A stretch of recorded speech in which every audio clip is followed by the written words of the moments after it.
Hey guys, welcome to VTech. It is Basil here comparing the Motorola Moto X with the Motorola Moto G.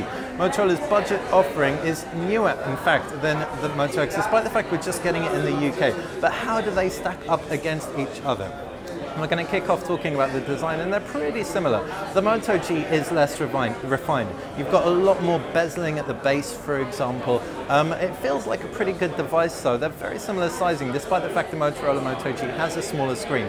Curvaceous backings, they sit well in the hand, and they're relatively lightweight with their plastic builds. Screen-wise, you've got a 4.7-inch AMOLED panel on the Moto X.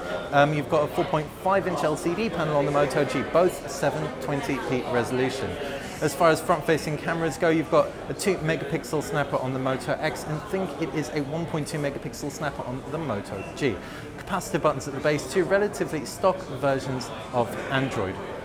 Around the back, you've got cameras on both, a 5-megapixel sensor on the Moto G with flash and a 10-megapixel sensor on the Moto X. The Moto X sensor is special because the pixels are actually 1.4 microns, meaning that low light performance is going to be that little bit better. The Moto G does unreliably feel a little bit less refined in the hand than the Moto X, but that's to be expected because there is a huge price difference between the two. At £380 offline, it's around 3 times the price of the Moto X, of the Moto G, sorry. Taking a look at the insides, and like we said, both are relatively stock versions of Android. If you have a Moto G right about now, you should be upgrading to KitKat. So they have the same version, but the Moto X does have some cool features the Motorola G doesn't. If we power it off, for example, have it on a surface, tilt it, we can see the clock displays, taking full advantage of that relatively low power consumption AMOLED panel. It's also got some advanced voice controls with a voice chip dedicated inside, so it learns your voice. The more you use it, the more accurate it is, and it won't respond to other people's voices.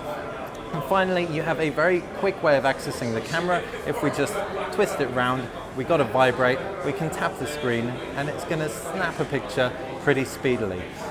All in all though, if you just want a relatively stock Android device, performance from the two is going to be relatively similar thanks to the fact you've got a quad-core Qualcomm Snapdragon 400 chipset inside the Moto G, whereas in the Moto X you have a dual-core Snapdragon S4 Pro, 2 GB of RAM, 1 GB of RAM. All in all, very, very solid, competent devices, but as we said, many of you might find the price difference quite hard to stomach. Connectivity-wise, you've also got no LTE and LTE in the Moto X, but that's pretty much as far as the differences go. If you have any questions about either of the two devices, please file them in the comments section below, and we'll be sure to answer if you're watching this on YouTube. If you are, make sure you like the video. If you have, and subscribe to the channel. Head over to btech.com where you can find the latest news, reviews, deals, etc. Thanks for watching. Enjoy the video? Click the subscribe button on the bottom left-hand side of the screen, and on the right side of the screen is where you will find 3 hand-picked videos for your viewing pleasure.